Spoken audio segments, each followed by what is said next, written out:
তাকবীর, নারায়ে তাকবীর। আল কোরআনের আলো, আর ভাই সংসদে জালো, নারায়ে তাকবীর।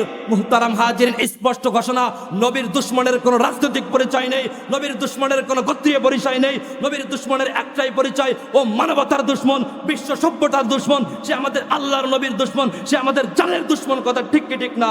স্পষ্ট ঘোষণা। আবার এই বাউলদের বিরুদ্ধে ওলামা ইকরাম কথা বলেছেন। আবার এই ওলামা ইকরামদেরকে এক দল থেকে বলা হচ্ছে ওলামা ইকরাম নাকি ধর্ম অন্ধ। আরে যারা কোরআন সুন্নাহর কথা শোনাচ্ছে, যারা দ্বীনের কথা শোনাচ্ছে, তারা ধর্ম অন্ধ হতে পারে না। যারা বলে ধর্ম অন্ধ, তারাই প্রকৃত ধর্ম অন্ধ। কথা ঠিক কি ঠিক না জোরে বলেন। স্পষ্ট ঘোষণা, রহমতের নবী, মায়ার নবীকে ভালোবাসতে হবে প্রাণের থেকে বেশি। কারণ রহমতের নবীকে প্রাণের থেকে যদি বেশি ভালোবাসি, এটা হাদিসের মধ্যেই আছে। আন আনাসিন রাদিয়াল্লাহু তাআলা আনহু আনিন নবী সাল্লাল্লাহু আলাইহি ওয়াসাল্লাম, লা ইউমিনু আহাদুকুম হাত্তা আকুনা